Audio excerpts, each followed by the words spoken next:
마지막 나팔 소리 나기 전에 들어야 할 이야기 마하나 소나이 유튜브 채널 김경호 선교사입니다. 안녕하세요. 주 예수님을 따르는 제자들과 함께 새벽에 가진 경건의 시간에 축복을 함께 나누고자 합니다.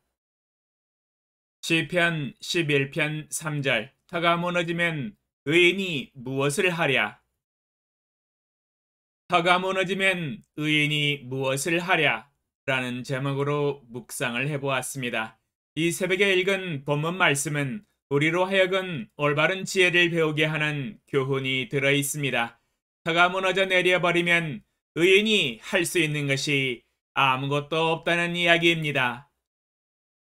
건물을 세울 때 제일 먼저 하는 것은 기초를 견고하게 다지는 작업입니다. 왜냐하면 그 견고한 기초 위에 건물을 높이 올려 세울 수 있기 때문이지요.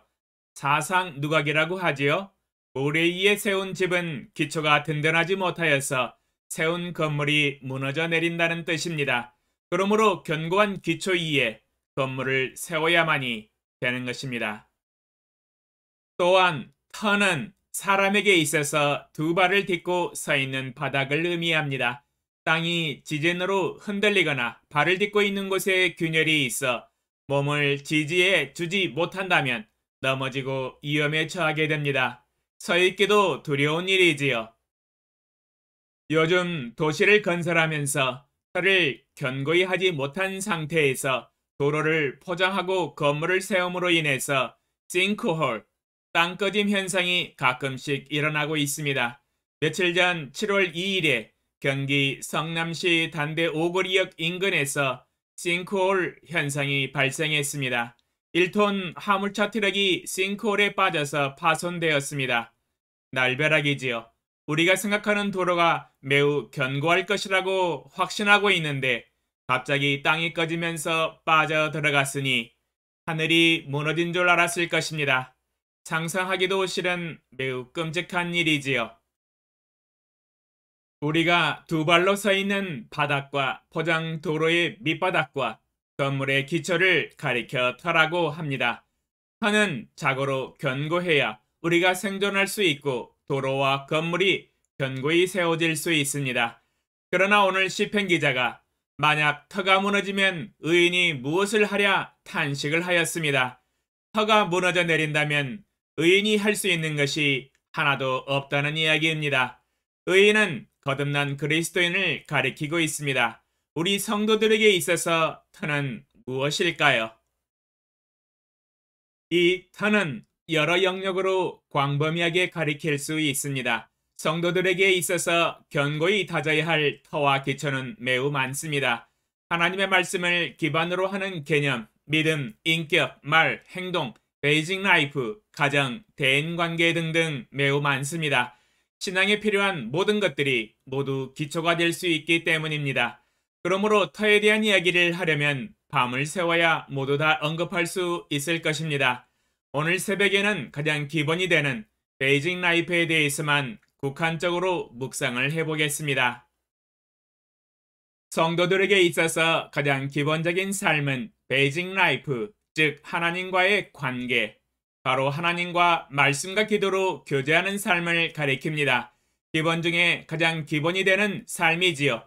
성도가 이 하나님과의 교제를 기초로 믿음과 신앙을 건축하지 않는다면 헛수고일 것입니다. 하나님과 관계가 올바르지 않은데 무엇을 할 수 있다는 말입니까? 말도 안 되지요. 첫 시작부터 올바르지 않고 삐그덕거리고 있는데 그 다음 단계로 넘어가는 것은 불가능한 일입니다. 더더구나 믿음의 건물을 세워나가는 것은 더욱 불가능합니다. 믿음은 하나님을 개인적으로 만나야만 계속 유지하고 성장해 나갈 수 있기 때문이지요. 새벽 하루의 첫 시간에 하나님을 만나고 말씀을 보면서 그분의 음성을 듣고 그 입에서 나오는 하나님의 말씀을 먹고 그 뜻을 깨달아야 합니다. 또한 깨달은 마음으로 하나님께 기도하고 하나님의 말씀을 자기 삶의 현장과 직장에서 말과 행동으로 순종해야 합니다. 우리는 이것을 경건의 시간이라고 일컫습니다. 경건의 시간을 통하여 하나님과 교제하며 얻는 믿음과 지혜와 말씀의 능력으로 하루하루를 살아야만이 믿음의 건물이 세워지며 열매를 맺어 나갈 수 있습니다. 그러므로 성도들은 이 하나님과의 개인 교제의 터가 견고해야만이 열매를 맺기 시작합니다. 그러나 이 터가 무너져 내린 성도들은 할 수 있는 일이 있을까요? 하나님과 하나님의 나라를 위하여 먼저 구하며 믿음으로 살아갈 수 있을까요? 글쎄요. 어려울 것입니다. 거의 불가능합니다. 시편 기자의 말이 맞습니다. 터가 무너져 내리면 의인이 할 수 있는 것이 없다는 것이지요. 일주일에 주일날 대예배에 목사님 설교만 듣고 날마다 믿음으로 살아간다고 하는 것은 정말 쉽지 않은 일입니다. 왜냐하면 믿음의 삶이 그리 호락호락 쉽지 않기 때문입니다. 날마다 영적인 양식을 먹고 하나님으로부터 오는 경건의 능력과 말씀의 권능이 아니고서는 어찌 이 세상을 승리할 수 있단 말입니까? 사람들은 하루에 삼시세끼를 먹고 사는데 영적인 그리스도인이 일주일에 한 번 영의 양식을 먹고 승리할 수 있다는 것은 정말 어려운 이야기입니다. 사탄은 놀고 있을까요? 그렇지 않지요. 그들의 남은 시기가 얼마 남지 않은 것을 알고 하늘에서 쫓겨나 지금 이 세상에서 열심을 가지고 함께 지옥으로 들어갈 추종자들을 불러 모으기 때문이지요. 사탄도 온 힘을 다하여 죄악을 부추기고 있습니다. 그러므로 성도들이 이 하나님의 말씀과 기도로 갖는 개인 교제를 견고히 해야만이 터가 견고해지고 하나님께로부터 오는 능력과 말씀과 믿음으로 사탄을 물리치며 이 세상에서 할 수 있는 일이 많을 것입니다. 풍성한 열매들을 맺어서 하나님께 영광을 돌릴 수 있습니다. 베이징 라이프의 가장 기본적인 삶은 성도와 제자들에게 있어서 가장 중요한 터이며 기초이며 견고히 설 수 있는 발판입니다. 너무도 쉽고 단순하지만 새벽에 일어나서 하루를 시작하기 전에 하나님과 갖는 개인 교제, 이것이 바로 터이며 능력의 원천입니다. 그러나 하나님을 만나지 아니하고 기도하지 아니하고 하나님의 말씀을 먹지 않고 오늘 하루를 잘 살아갈 수 있다고 생각하는 그리스도인은 아직 뭘 몰라도 한참 모르는 사람입니다. 자신을 의지하고 자신의 지혜와 능력을 의지하는 그리스도인입니다.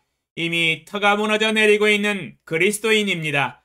점점 무너져 내림이 심할 것입니다. 그러므로 우리는 긴급히 이 터를 견고히 다시 세워놓아야 합니다. 이사야 61장 4절 그들은 오래 황폐하였던 곳을 다시 쌓을 것이며 옛부터 무너진 곳을 다시 일으킬 것이며 황폐한 성읍 곧 대대로 무너져 있던 것들을 중수할 것이며 이사야 61장 4절에 오래 황폐하였던 곳 옛부터 무너진 곳을 다시 일으키며 다시 쌓아 올리며 터를 견고히 하고 대대로 무너져 있던 것들을 중수하라고 말씀하고 계시네요. 성도들과 제자들에게 무너져 내린 터를 다시 견고히 하고 중수하며 다시 쌓아야 합니다. 우리는 자신을 돌아보고 무너진 터를 다시 견고히 다져야 합니다.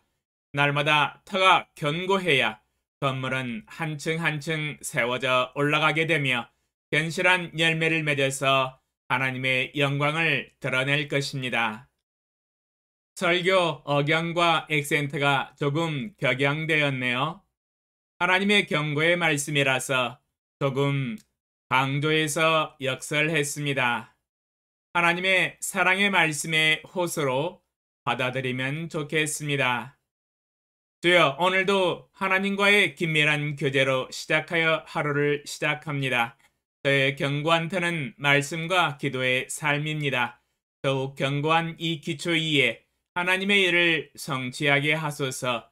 이 말씀을 듣는 모든 성도들과 제자들도 날마다 말씀과 기도로 갖는 하나님과의 개인 교제를 가장 우선순위로 더욱 긴밀하게 가짐으로 성령의 충만함 가운데 주님의 일을 충성되게 감당하게 하소서.